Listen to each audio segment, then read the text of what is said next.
Joshua Williamson, Dennis Culver, Andre Bresson, and Jesus Marino start the beginning of the end as the Justice League Incarnate rally together to stop the Empty Hand and Darkseid, both who have summoned the Oblivion Machine and intend on using it to undo all of reality and bring forth the Great Darkness.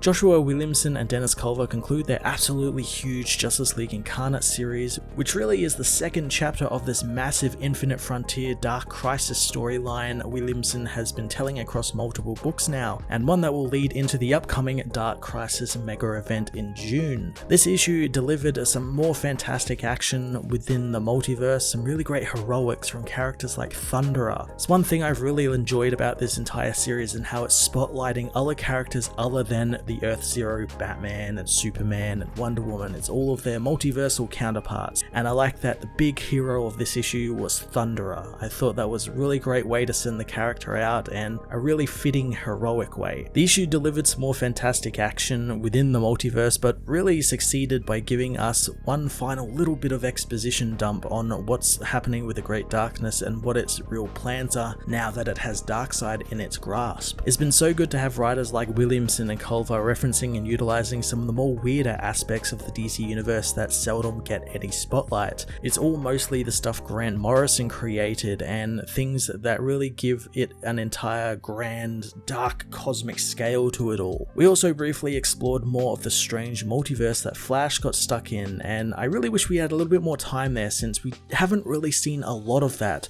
but I imagine that's going to be a big crux of the Dark Crisis event and getting Flash out of that world, so I imagine we'll see a bit more of that in the coming issues.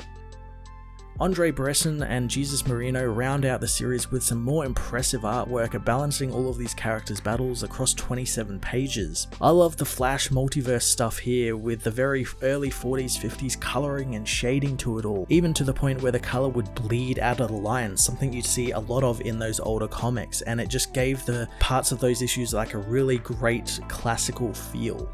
Justice League Incarnate issue 5 was a wholly satisfying conclusion to Williamson's second chapter of this huge Infinite Frontier Dark Crisis storyline he's been building to for a number of years now, spotlighting some lesser known heroes, giving them some great heroics, as well as some interesting turns for the characters that I can't wait to see explored more of in the Dark Crisis coming in June. I'm going to give this issue a 10 out of 10.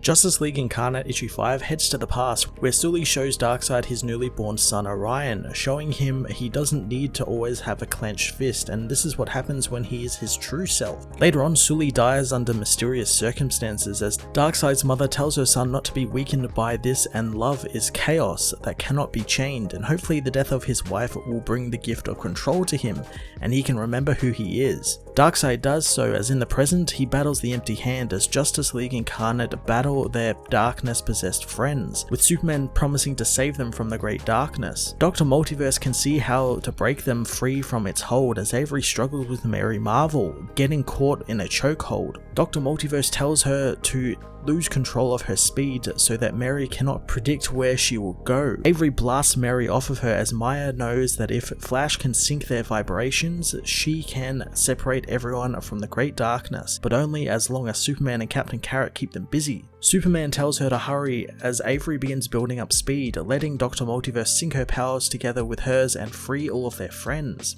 Justice Incarnate reunite, but Orion knows there's no time to celebrate since Darkseid cannot be allowed to get this great power. Superman knows that the Great Darkness is the bigger threat here, and Dr. Multiverse knows that the Darkseid is the only thing right now keeping the multiverse and the omniverse away from the darkness. Orion thinks that they are all doomed then as Darkseid grows in size to meet the Empty Hand on its level. The Hand finds his power impressive, but is nothing compared to the darkness, and the crack in the multiverse has allowed him to tap into the Great Darkness directly. He beats Darkseid away, saying that he's nothing but a gnat to be swept away by the Empty Hand. The giant Darkseid falls down, almost crushing the heroes as the Empty Hand begins its plan, creating the Oblivion Machine, knowing that the Gentry have longed for this moment. He opens a portal, shepherding in the Gentry into the darkness before asking if Darkseid can hear its call, offering him an invitation into the portal. Darkseid doesn't back down from the fight, rushing into the portal after the Empty Hand, finding himself in a black void as he calls for the coward to come and face him.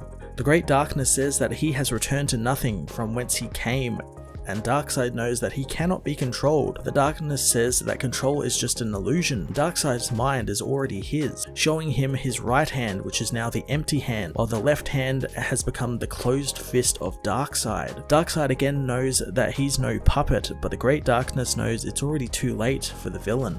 Orion meanwhile tells the team they must destroy the Oblivion Machine as Grail appears, knowing that they cannot allow him to destroy the machine while their father is trapped inside of it. Orion dares Grail to try, but in her current state she won't be able to, but Grail knows the heroes aren't in any shape to fight either. Orion stops the arguing, knowing what's on the other side of the portal threatens all of them combined, and he can feel the pull of the machine in his blood, just like he thinks Grail can.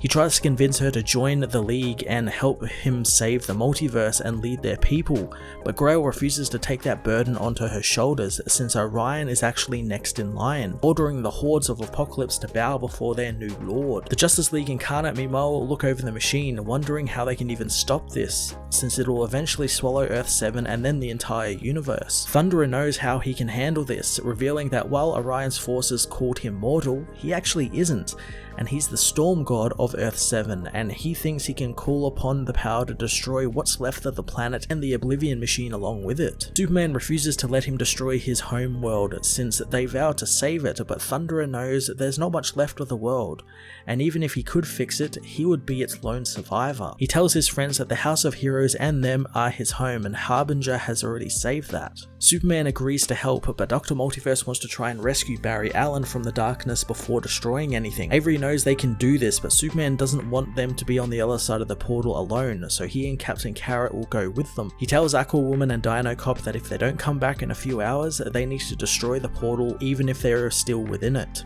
The team speed into the portal, arriving in a strange colourful suburb. As they try and find Barry, a little boy hears what they are saying, wondering if they're looking for his Uncle Barry, revealing himself to be Wallace West. He leads the heroes to the streets as Avery thinks that this Wallace is this world's Kid Flash, as soon they find Flash mowing the lawn of his home.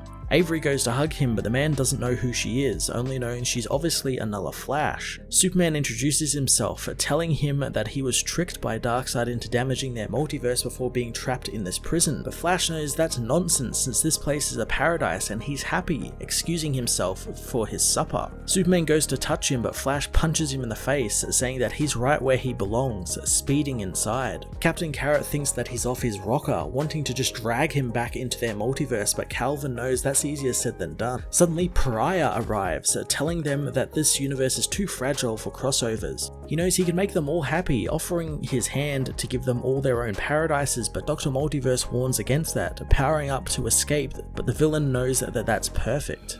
Back on Earth-7, Aquawoman and Dino Cop find the portal is getting unstable, wanting to just tear it down, as Orion says they need to step down as leader of the Justice League Incarnate, since he's taking over his father's kingdom. He leads the hordes of Apocalypse back to New Genesis as Aquawoman laments how much he loathes that man. Thunderer gets ready, blasting up into the sky and calling forth the World Storm, unleashing the power onto the Oblivion Machine and Earth-7 as he says goodbye to his world and friends, blowing it all up as the House of Heroes speeds away from the explosion. Soon Mary Marvel spots the team emerging from the darkness. Superman and the others are brought on board as they enter the bleed once more, escaping from the explosion. Captain Carrot wonders if they had a win now, as Superman tells Maya he should have been able to talk with Pariah, but Maya knows that he is the voice of the Great Darkness, and there is no reasoning with both of them. She does reveal that when she saw Pariah, she saw what he and the Great Darkness are building, calling it an army like no one has ever seen before, and its darkness already spreads across the bleed and nothing can stop it. Superman knows they need to get to Earth-0 since they need Barry's Justice League for this. Pariah meanwhile knows all is going according to the Darkness's plans, and the Justice League Incarnate close the portal, but the barrier between Multiverse 1 and 2 is weakened, and